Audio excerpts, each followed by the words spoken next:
Irmãos amados, vamos abrir a palavra de Deus nessa manhã, no livro de Números, e capítulo de número 14. Livro de Números, e capítulo de número 14. Enquanto você abre, enquanto você encontra aí esse texto precioso da palavra de Deus, logo nos primeiros livros da sua Bíblia, livro escrito por Moisés, eu gostaria de fazer uma pergunta aqui para você. Quem aqui tem medo de alguma coisa? Pode ser bem sincero essa manhã. Tem alguns que levantam as duas mãos e o pé ainda, né? Mas enquanto você encontra ou já com o seu texto aberto, aproveita para compartilhar com uma pessoa, com alguém do seu lado aí, algum dos seus medos. Pode ser de um medo maior da sua vida, até um medo mais bobinho. Aquele medo, às vezes, de uma barata que você tem. Algumas irmãs já se denunciaram, não é verdade? Que por muitas vezes não chega nem a ser um medo, está mais classificado como uma fobia, não é verdade? Não faz sentido um ser humano do nosso tamanho, ainda que seja uma versão pocket, 1,30 m, 1,40 m, 1,50 m, ter medo de uma baratinha que normalmente tem até 8 centímetros. Eu entrei para dar uma pesquisada esses dias, a maior barata do mundo, 20 centímetros. Essa é grande, né? Mas ainda assim, um chinelo, Havaiana, Raider, Ipanema, é capaz de matar. Já falou aí para a pessoa do seu lado qual é o seu medo? Já? Agora, fale para a pessoa do seu lado. O tema da mensagem dessa manhã, fale para ela. Não tenha medo. E você responda para a pessoa que disse para você agora também, não tenha medo. É o que nós vamos ver essa manhã na palavra do nosso Deus. Diz assim, a palavra do Senhor, Números, capítulo 14, verso de número 9. Quantos se encontraram aí? Pode dar um glória a Deus? Diz assim a palavra do Senhor. Não se rebelem contra o Senhor, e não tenham medo dos povos da terra. Diante de nós, eles estão indefesos, não tem quem os proteja, mas o Senhor está conosco. Não tenham medo deles. Deixe sua Bíblia aberta aí em Números 14, mas feche os seus olhos, vamos orar mais uma vez. Pai, nós te damos graças, te bendizemos, estamos aqui para te adorar, Pai. Estamos aqui, Senhor, para ouvir a sua voz. E nessa hora, no momento da tua palavra, no momento da pregação, pedimos que o Senhor fale conosco. Precisamos te ouvir. E, ó Deus, pedimos que a tua palavra venha de encontro às necessidades conhecidas, mas também aquelas mais profundas do nosso coração, removendo todo medo e nos dando ousadia, coragem, nos dando, ó Pai, discernimento espiritual para cumprirmos todo o bom propósito que o Senhor tem sobre a nossa vida e andarmos na tua presença. É assim que nós oramos, agradecidos no nome de Jesus. Amém? Queridos, existe uma certa característica no medo que ela é boa e ela é saudável, amém? Danielzinho, quando ele era menorzinho, devia ter uns 2 anos de idade, a gente sempre disse, não mexe na tomada. Tentamos colocar, por muitas vezes, aquele tapa-tomada, mas a criança arranca, não tem jeito, por melhor que seja.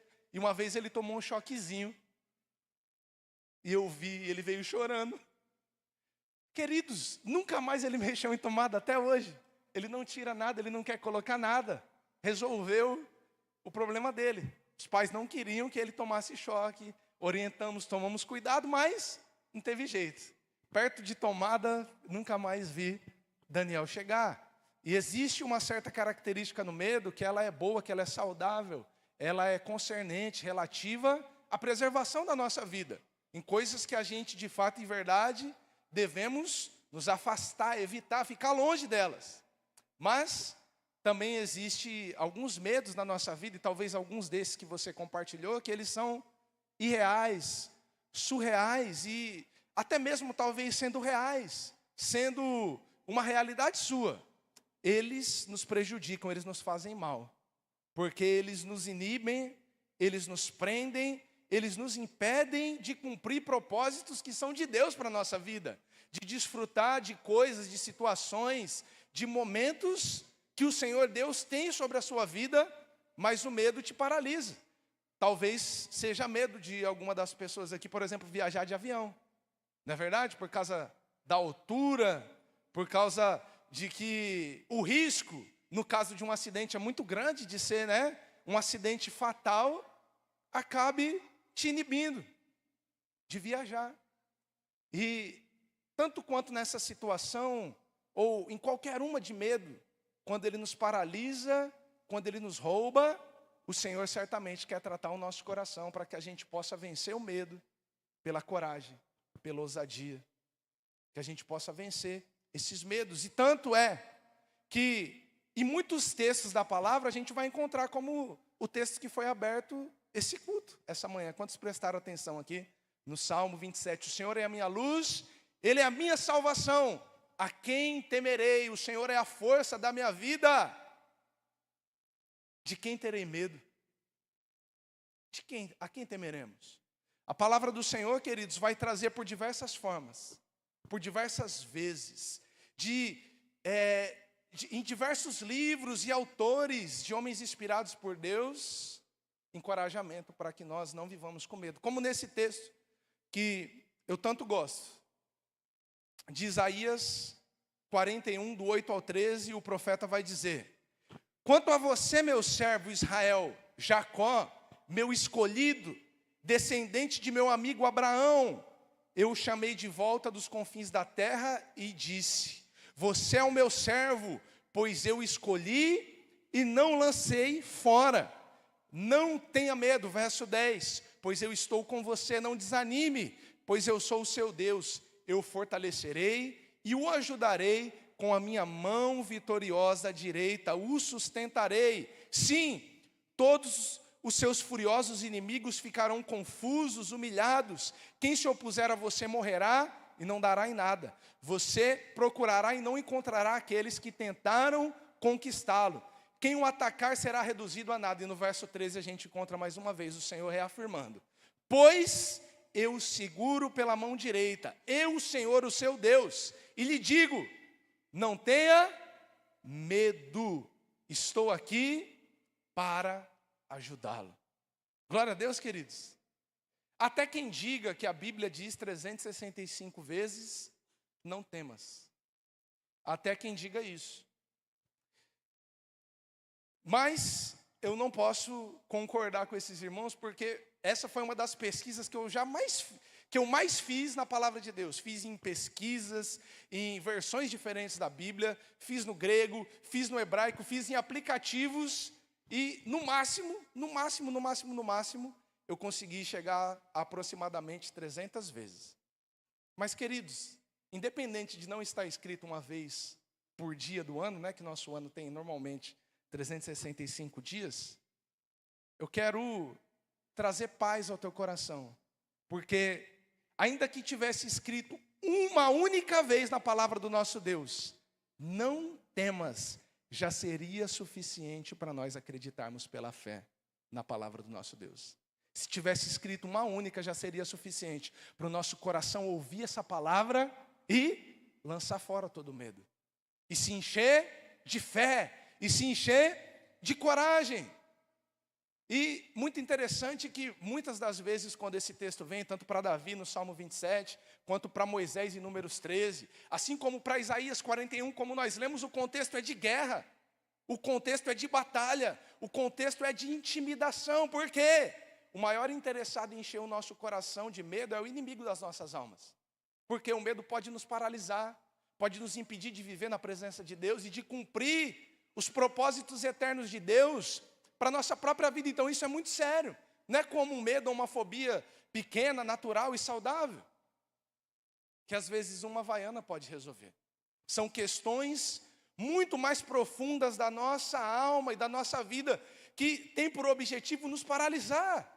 E o contexto, querido, dessa mensagem, onde nós lemos primeiro aí Números capítulo 14, é a ocasião exata onde Moisés, instruído por Deus, juntamente com Arão, está encorajando aqueles 12 homens, 12 espias, 12 líderes, e os envia para poder avaliar a terra prometida, a fim de trazer um relatório que pudesse animar o povo para a batalha e para conquistar aquilo que o Senhor já havia prometido por herança.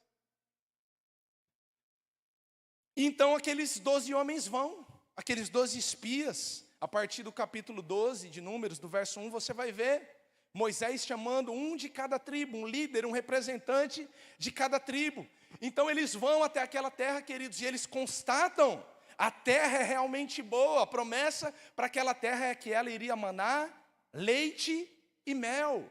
Ou seja, isso aponta para uma riqueza, para uma biodiversidade enorme, de fartura, de água, de pasto, de gado, de alimento. E uma das melhores interpretações para aquilo que Deus estava prometendo é que aquele lugar que Deus havia prometido seria um lugar de abundância. Seria como hoje a gente poder dizer assim, todo dia nossa panela estaria cheinha, não faltaria o cuscuz, a tapioca. Quem gosta de comer aqui? Coisa boa, não é verdade? E seria como hoje a gente dizer, aquela terra, o pessoal vai acessar a terra do sal, a terra do melão, e todo dia vai poder almoçar no Porto Seguro. Todo dia, depois de uma refeição maravilhosa, vai poder tomar um gelato na Italato. Todo dia vai ter um bolinho da dona Midiana na sua mesa. Todo dia vai ter uma sopinha da padaria Bom Dia, ou um churrasco de algum dos irmãos aqui, dentre os quais João Lucas faz muito bem. Todo dia vai ter um cuscuz como o de Georgiana nos Integrações. Um docinho das irmãs que tem uma mão abençoada. Ou ainda assim, naquele cafezinho da tarde, um pãozinho de Janete. Essa terra é boa. Mana leite e mel. Tem fartura e abundância de recursos naturais. De comida, de presença de Deus. Essa terra mana leite e mel. Mas perceba só, Deus escolheu quantos, enviou quantos para espiar essa terra, queridos? 12, em Números capítulo 12, você vai começar a encontrar o nome de cada um desses homens.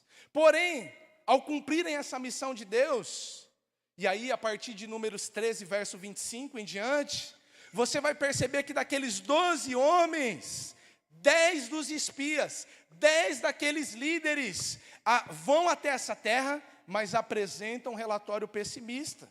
E eles vão dizer ao povo, a Moisés, a Arão e a Deus que havia os enviado, que diante daqueles gigantes eles eram como uma baratinha de 8 centímetros.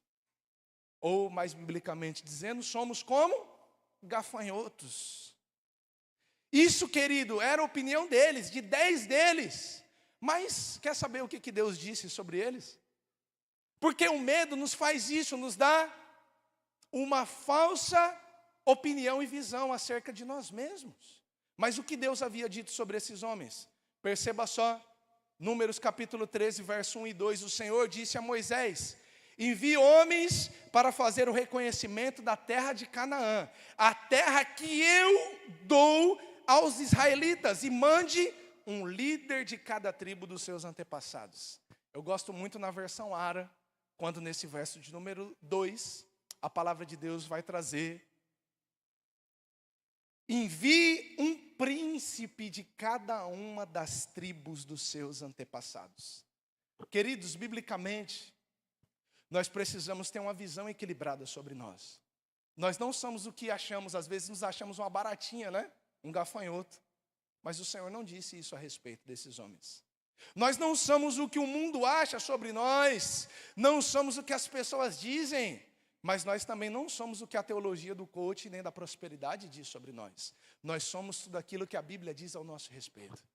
E o que a Bíblia tinha dito a respeito desses 12 homens, queridos? Que eles eram líderes, que eles eram chefes, que eles eram príncipes de Deus. Mas deixa eu perguntar para aqueles que conhecem aqui já um pouquinho esse contexto, essa história. Daqueles 12 homens, de quem você se lembra? Você lembra o nome de pelo menos 2? Josué? Você se lembra o nome dos outros 10? Estão registrados aí.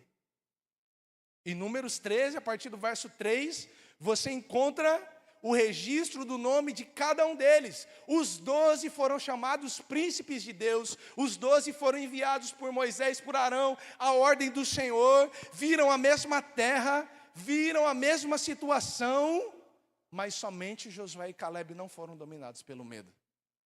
Josué e Calebe foram dominados pela palavra de Deus, por aquilo que Deus havia dito, por aquilo que Deus havia prometido, por aquilo que Deus disse que iria fazer e Ele fez, porque nenhuma das suas promessas deixam de se cumprir. E aí, queridos, o contexto é o seguinte: 12 príncipes, 10 medrosos e somente 2 corajosos. E aí, somente Calebe tem uma visão de fé. Somente Josué tem uma visão de fé. É o que nós encontramos no verso 30 de Números 13. Quando Calebe tenta acalmar o povo que estava diante de Moisés, dizendo: vamos a partir de agora mesmo para tomar essa terra, porque com certeza podemos conquistá-la. Você tem confiado e dito aquilo que o Senhor confiou, aquilo que o Senhor disse, com certeza podemos conquistar? Com certeza podemos cumprir, com certeza podemos executar, com certeza podemos realizar. Se o Senhor confiou a você, se o Senhor prometeu, como promessa a você, como promessa a mim, como promessa à igreja dele, ninguém pode parar a igreja do Senhor. Mas só que 10 daqueles 12 príncipes apresentaram aquilo que os estudiosos vão chamar síndrome do gafanhoto. Ao invés de ter uma visão de confiança e fé diante daquilo que Deus havia dito, eles vão apresentar sintomas que os teólogos chamam da síndrome do gafanhoto. Eu quero que você observe comigo Números 13, a partir do verso 31, que sintomas são esses? Pelo menos 5 para vocês. O primeiro desses sintomas é um senso de fraqueza. Esses homens dizem: não podemos enfrentá-lo. O segundo desses sintomas é um complexo de inferioridade. Ainda no verso 31, esses homens estão dizendo: Deus não disse, mas esses homens estão dizendo: não, esses homens são mais fortes do que nós. No verso de número 32, esses homens vão trazer um relatório pessimista, querido. Eles vão se tornar, ao invés de serem profetas de Deus e boca de Deus, eles se tornam profetas do caos. E eles trazem um relatório negativo, dizendo: a terra vai devorar quem for morar ali, as pessoas são enormes. Quarto sintoma dessa síndrome do gafanhoto: esses homens vão demonstrar uma baixa autoestima, uma autoestima baixa, ou nenhuma estima. Eles vão dizer: nós nos sentimos como gafanhotos. Mas Deus não disse isso sobre eles. O que Deus disse sobre eles? Que eram príncipes. Eles vão dizer: éramos aos nossos próprios olhos como gafanhotos. E o quinto sintoma é a visão distorcida da realidade. Porque eles vão dizer, com relação àqueles gigantes: e também era assim que parecíamos. Então eles não estão dizendo aquilo que Deus disse. O que o Senhor disse? Eu os darei a terra, vocês possuirão. A terra é boa, a terra mana leite e mel. Vão espiem e encorajem o povo. Mas eles não estão dizendo aquilo que Deus disse. Eles estão dizendo aquilo que eles achavam, achismo, uma distorção da realidade. Então, queridos, toda vez quando nós somos dominados por medo, por incredulidade, nós não somente somos paralisados, mas nós vamos paralisando as pessoas ao nosso redor também. As pessoas que Deus tem confiado para que nós possamos liderá-las, encaminhá-las, direcioná-las. Um líder, um pastor, um gerente, um coordenador, alguém em posição de confiança. Quando essa pessoa não ouve e não crê na voz do Senhor, e não vive com base nas promessas, na palavra do Senhor, as consequências são terríveis. E eu queria que vocês observassem comigo as consequências de 10 de 12 príncipes que foram dominados pelo medo sobre o povo de Israel. Perceba só aquilo que acontece quando nós somos dominados pelo medo, agora em Números, capítulo de número 14, a partir do verso de número 1. Primeiro vai dizer que toda a comunidade começou a chorar em alta voz, e que não foi somente um choro de desespero, mas que isso durou prantos a noite todinha. Quando nós somos dominados pelo medo, o desespero, ao invés da confiança, toma conta. Segunda coisa, o povo começou a murmurar. No verso de números 2, as vozes se levantam em um grande protesto contra Moisés e contra Arão. Então, algumas versões mais tradicionais também vão dizer que aqueles homens começam a murmurar contra os seus líderes, contra os homens de Deus que tinham dado uma recomendação ordenada pelo próprio Deus. Quando nós somos dominados pelo medo, por espírito de incredulidade, o desespero toma conta. A murmuração toma conta das nossas vidas, mas não para por aí. No verso de número 3, nós encontramos também a ingratidão. E esses homens vão dizer assim: ah, se ao menos tivéssemos morrido no Egito, ou até mesmo aqui no deserto. Olha só o espírito de ingratidão. Eles começam a considerar a possibilidade de ter ficado no Egito, escravos e presos, e passam a se esquecer que o Senhor os havia tirado com mão forte da sua escravidão. Mas não para por aí, queridos, porque quando nós damos ouvidos ao medo, quando o espírito de incredulidade toma as nossas vidas, além de desespero, murmuração e ingratidão, o próximo a nascer sobre as nossas vidas é um espírito de rebeldia. Porque no verso de número 3, há uma possibilidade. Ah, se nós tivéssemos morrido. Mas agora eles passam a planejar, queridos. Veja só o verso de número 4. E disseram uns aos outros: vamos escolher um novo líder e voltar para o Egito. Eles começam a fazer um planejamento de voltar para aquela velha vida que eles viviam, escravos no pecado, aprisionados, e começam a detrair agora Moisés e Arão como líderes deles. Mas, além de tudo isso, queridos, viver preso a um espírito de medo é uma completa insanidade. O medo nos cega. Além de pedir outros líderes, queridos, no verso de número 10, esses homens agora estão cogitando apedrejar Josué e Calebe, que eram os dois corajosos. E assim toda a comunidade começa a falar em apedrejar Josué e Calebe. Mas louvado seja Deus, que envia a sua presença gloriosa para confirmar que aqueles dois homens estavam sendo guiados e direcionados pelo Senhor. E que quem estava errado, amedrontado e tomado por um espírito de intimidação nessa situação, eram os outros 10 espias. Eram os outros 10 espias.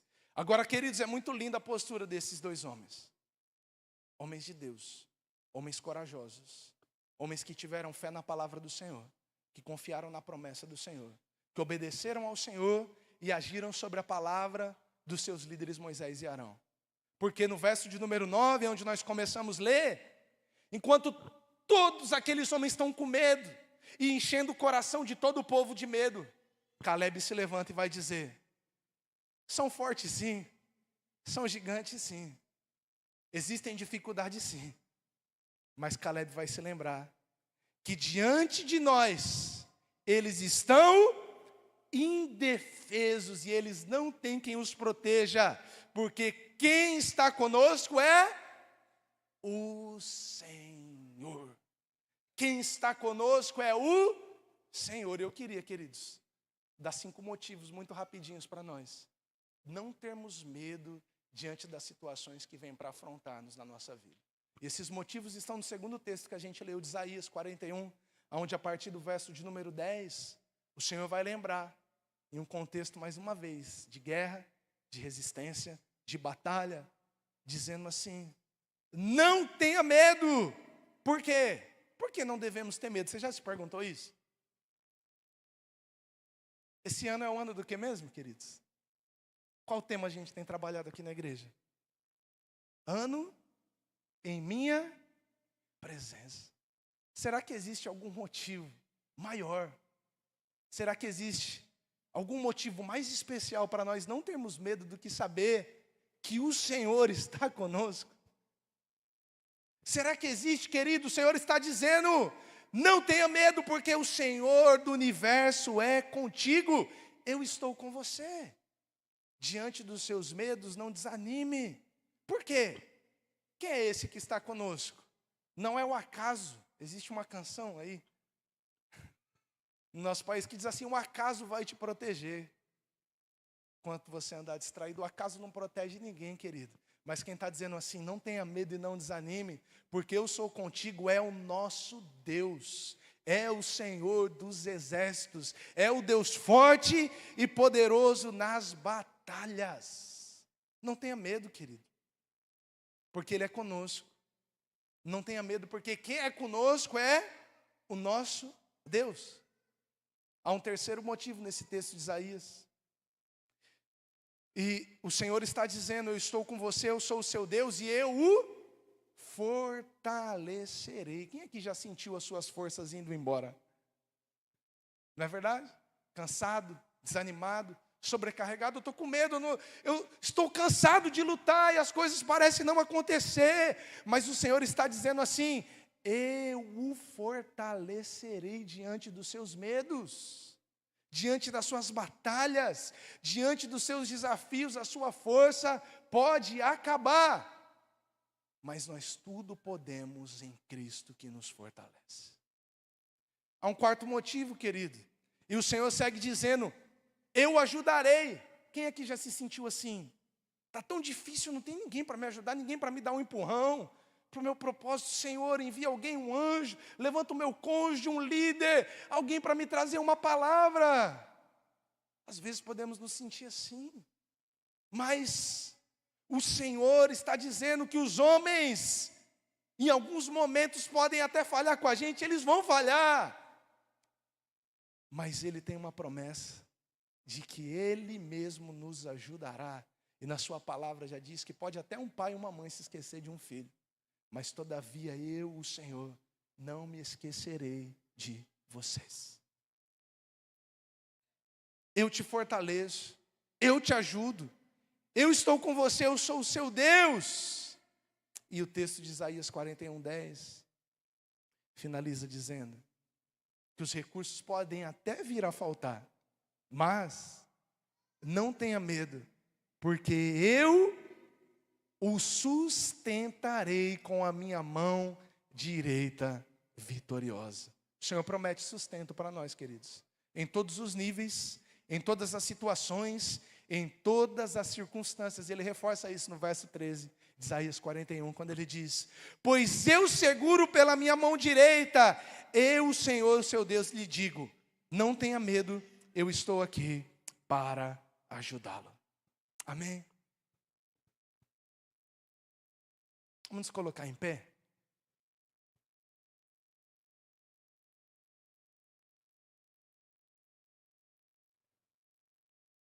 Talvez você chegou aqui essa manhã, querido, com alguns medos, que não são de uma barata, que não são de altura, que não são de um lugar fechado. Talvez medos muito mais profundos, como as pesquisas sugerem. Tenho medo da morte. Esse é o maior medo das pessoas. Tenho medo de perder alguém muito querido. Esse é o maior medo das pessoas. E às vezes você é dominado por palavras vazias que não provêm da boca do nosso Deus. Porque se você acha, queridos, que tem jeito para tudo menos para a morte, eu preciso te convidar a dar uma lidinha no Evangelho de João. Porque até para a morte tem jeito. Jesus disse: eu sou a ressurreição e a vida, e aquele que crê em mim, como diz as Escrituras, jamais morrerá. O Senhor tem vida eterna para nós. Até para a morte o Senhor deu um jeito. Ele venceu a morte. Onde está a morte? O seu aguilhão. Onde está a morte? A sua vitória. O que é que tem te dominado, se até para a morte o nosso Senhor Jesus já proveu uma solução? O que é que tem te impedido de cumprir os propósitos grandiosos, insondáveis e eternos que o Senhor tem sobre a sua vida? O Senhor tem nos chamado, queridos, com propósitos de que, se nós compreendermos, realmente nos dá um temor. Mas ainda assim Deus não nos deu espírito de medo, de covardia, mas de poder, de amor, de equilíbrio. E talvez você diga assim, mas eu não sou da tribo de Israel, não sou um desses 12 príncipes, de nenhuma dessas tribos. Como essa palavra pode ser para mim? Eu te digo, querido, o apóstolo do amor, João diz na sua primeira carta, no capítulo 4, verso 4, filhinhos, vocês são de Deus e vocês já têm vencido os falsos profetas, porque maior é aquele que está em você do que aquele que está no mundo.